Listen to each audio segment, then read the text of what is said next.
Right. Mr. Thomas, third question is from me. We are aware that you also disagree with the clash of civilizations. This is Samuel Huntington, who claimed that there is constant clash in the world, and this only divides the people further.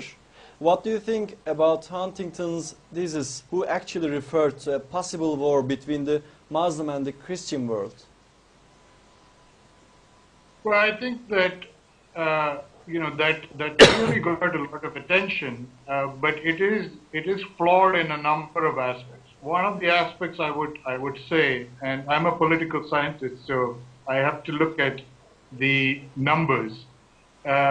One of the aspects is if you look even at the 20th century, most people who have died, and if you think that one person dead in any place is equal to one person being dead in any other place, most people have not died because of the clash of civilizations. They have died because of secular ideology. So, for instance, when you think about the 20 million people who died in the Soviet Union during Stalin's purges, or millions who died in China during the Great Leap Forward, or in Cambodia in 1975 after the Pol Pot regime took over. So there are millions of people who have died. If you add together all of the people who have died in so-called religious conflicts, I would say, that number is probably, I would be very surprised if it was more than a few 100,000 in the entire 20th century. Second, I think that some of the major issues in terms of conflict or clash of civilizations does not occur between different civilizations, but occurs sometimes within civilizations. So, for instance, the hundreds of thousands of people who died in Rwanda, they were not from different civilizations, they were from different ethnicities, but they were from the same, cultural background in some senses. The number of people who died in other places is very often like Iran and Iraq when they fought. That was also a clash within the Muslim civilization in a sense, but still you had hundreds of thousands of people who died. So the third aspect I would say is that when you look at the number of serious conflicts in the world, it is true that there is a lot of conflicts that have some kind of cultural dimension. But our research showed the majority of these conflicts, whether they had a cultural dimension or not, was not just religious, but in fact ethnicity sometimes is more, ethnicity I mean different groups, that is sometimes more powerful than religion. Then I think Huntington was also flawed in thinking that civilizations could be neatly put as Islamic and Christian. There's a lot of difference between the Christians in Africa and the Christians in Europe and the Christians in North America. The same way, there's a lot of differences between Muslims in North Africa, Muslims in the Middle East, Muslims in Southeast Asia, Muslims in South Asia. So the differences sometimes within the civilizations are much more important than the differences between civilizations.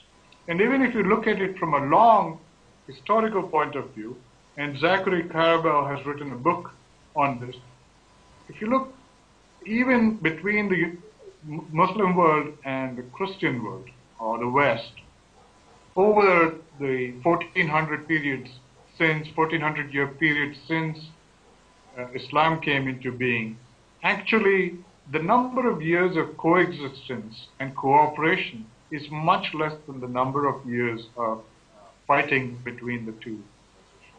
Yeah. Thank you. you. Yes, thank you. And now, Jerry, about Samuel Huntington thesis and your comment on that. Well, the Huntington, I think, was very short-sighted in a lot of his views, and that's my personal opinion. A lot of the things that Huntington put forth were a lot of things that we also can see if you look at different,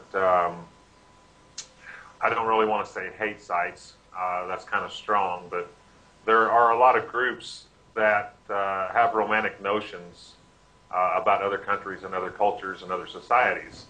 And I think Huntington, in a lot of his works and a lot of his thesis, I think he brought out a lot of this, in my opinion, not so much as to have people understand the way things are, but his own views on cultural society, and whatever the works that he did definitely brought about a lot of controversy.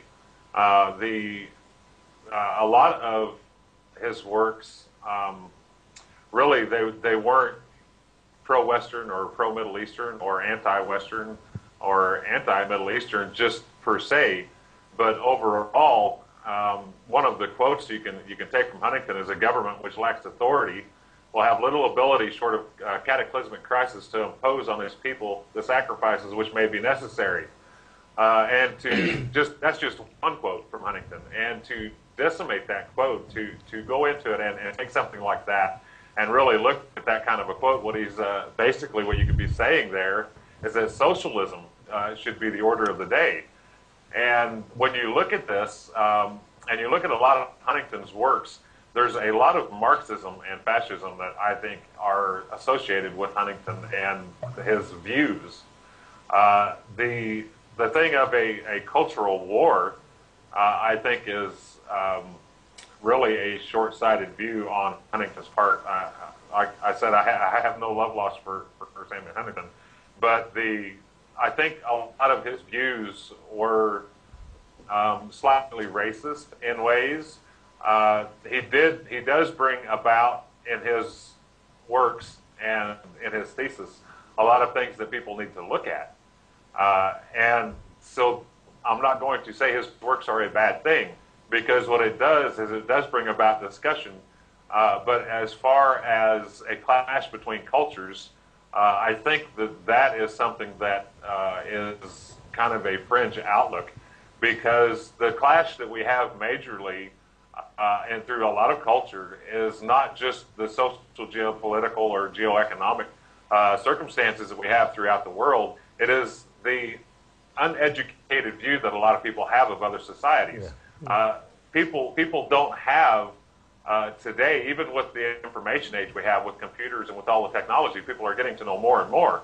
But a lot of what people could probably take from Huntington's research and from his thesis, I would hope that anybody reading would also be influenced to get to know the other cultures, whether they be religious cultures or political cultures or social culture, and to take a look at them and look at what is good in them.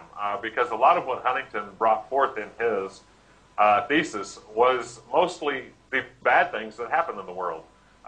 So my opinion on Huntington's thesis is that he had a lot of negative views about a lot of things, and he definitely there are culture clashes. I mean, that's something we can't dismiss. There are definitely clashes in culture around the world, but a lot of these are from miseducation or uneducation.